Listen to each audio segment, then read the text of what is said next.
ঢাকা বিশ্ববিদ্যালয়ের একজন সাবেক ছাত্র হিসেবে গিয়েছেন, তাহলে বাকি যারা যায়নি ঢাকা বিশ্ববিদ্যালয়ের শত শত লক্ষ লক্ষ এক্স স্টুডেন্ট, তাদের কি ঢাকা বিশ্ববিদ্যালয় সম্পর্কে কোনো মায়া মমতা নাই?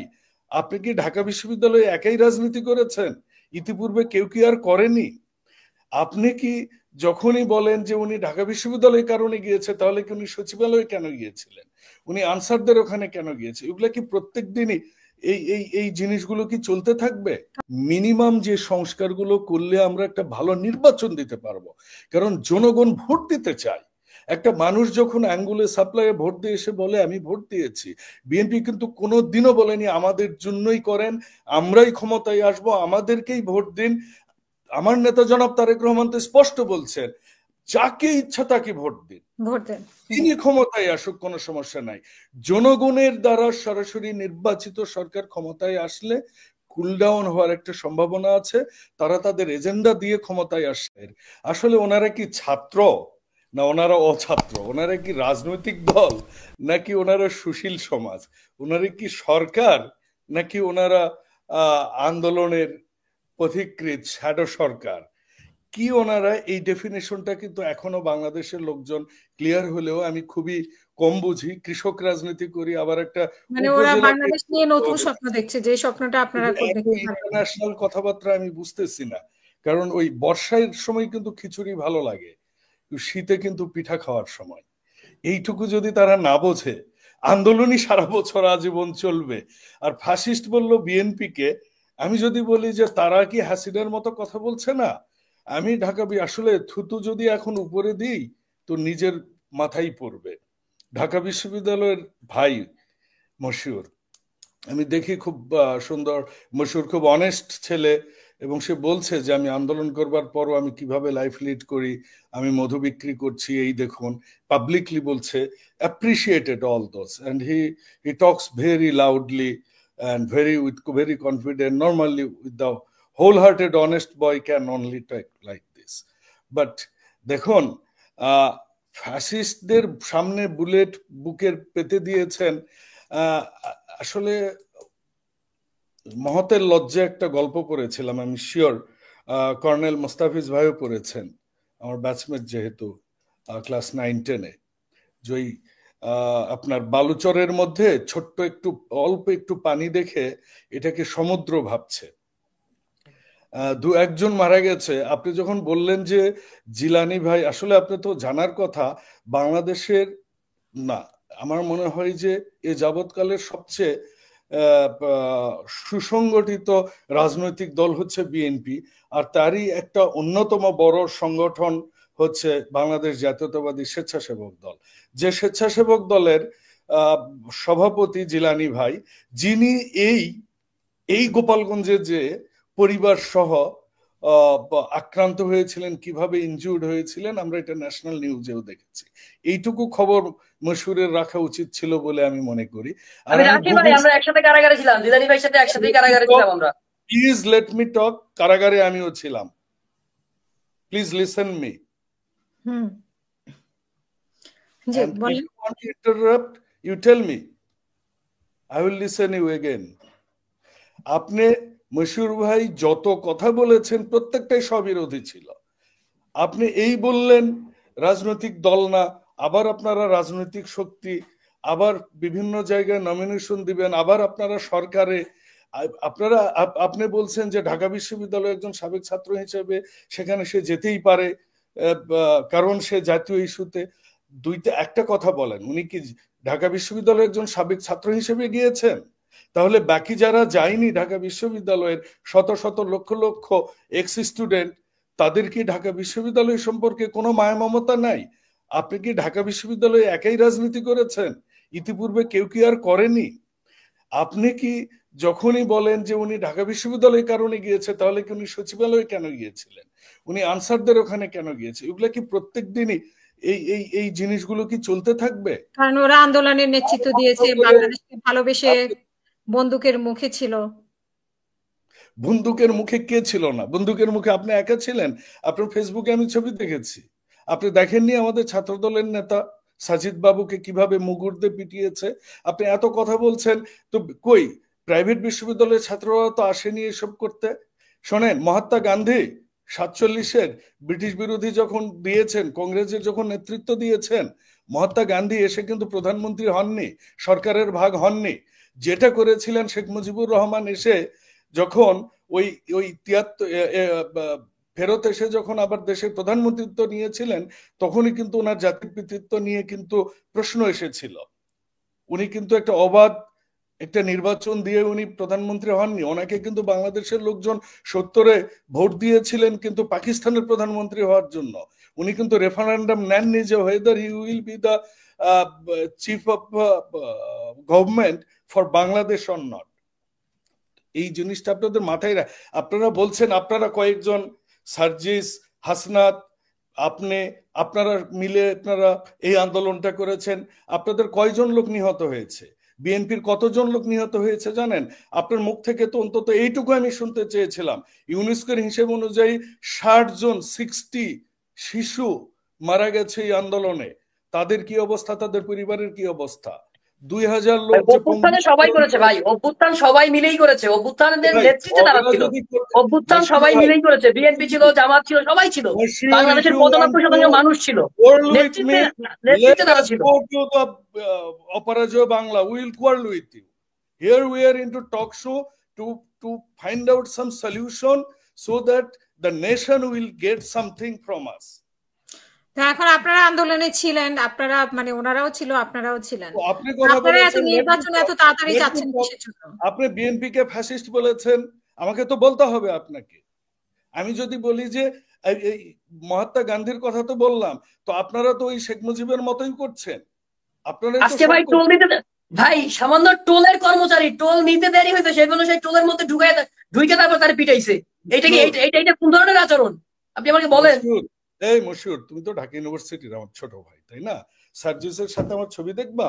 আমার হাতে বিএনপিরও তো পার্সোনাল আলাপ করে ভাই, টক শোতে আপনি হয়তো যুক্তি দেন, পার্সোনাল আলাপ করে। Allow me to talk. সমন্বয়কদেরও তো এরকম অভিযোগ আছে, বিএনপি যেরকম অভিযোগ আছে সমন্বয়কদেরও তো অভিযোগ আছে, আমরা তো সবারই অভিযোগ দেখি। Of course, so let me talk. When he talk, বিএনপিতেও দেখা যায়, সমন্বয়কদেরটাও দেখা যায়, খালি চোখে দেখলে। আপনি যখন বললেন যে গোপালগঞ্জে কাউকে মেরে ফেলেছে, আমি তো গুগল সার্চ দিলাম, আমি তো 10 থেকে 15টা কেস পেলাম বিএনপি কে কোপাইছে এই 5 তারিখের পর। ভাই বিএনপি আর আওয়ামী লীগ এক জিনিস, আর হচ্ছে আপনি জানেন যারা আপনার সাথে একসাথে আন্দোলন করছে, গণ অধিকার পরিষদ, এরপরে হচ্ছে আপনার জামাতে ইসলাম, তাদের উপরে হামলা করা কি এক জিনিস ভাই? বিএনপি, আওয়ামী লীগ আর হচ্ছে আপনার সাথে এখনো আছে এই যে গণ অধিকার পরিষদ, এখনো আপনার সাথে জোটে আছে, এই যে আন্দোলন করতেছেন, এই যে যুগপৎ আন্দোলন এখনো আছে, তাদের দলের নেতাকর্মীকে হামলা করা কি এক জিনিস? ব্রাদার, আপনারা হুদা ভাইকে কথা বলার সুযোগ দিচ্ছেন না, প্লিজ কথা বলতে দেন। আমার নিজেরই খারাপ লাগছে, আমার বিশ্ববিদ্যালয়ের ছোট ভাই, মোস্তাফিজ ভাই আপনার জন্য কথা বলতে পারেন, হয়তো আমি আরো অন্য ভাষায় কথা বলতাম।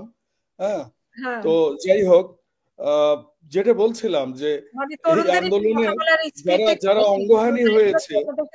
অঙ্গহানি হয়েছে তাদের চিকিৎসার কি হলো, বাংলাদেশের শিক্ষা ব্যবস্থা কোন লেভেলে গিয়েছে, এইটার আমি তো গ্রামে রাজনীতি করে, একটা উপজেলা বিএনপির আমি সভাপতিও, আজকে নতুন না, দীর্ঘদিন থেকে। মূলত আমি গ্রামীণ মানুষ, যে কারণে কৃষক দলে কি করেছেন যেটা এখন তারা করতে চায়, এটাতে আমি বলছি আমার নেতা তারেক রহমান তো প্রত্যেকটা অন্ডেড পরিবারের খবর নিচ্ছে এবং নিতেছে এখনো।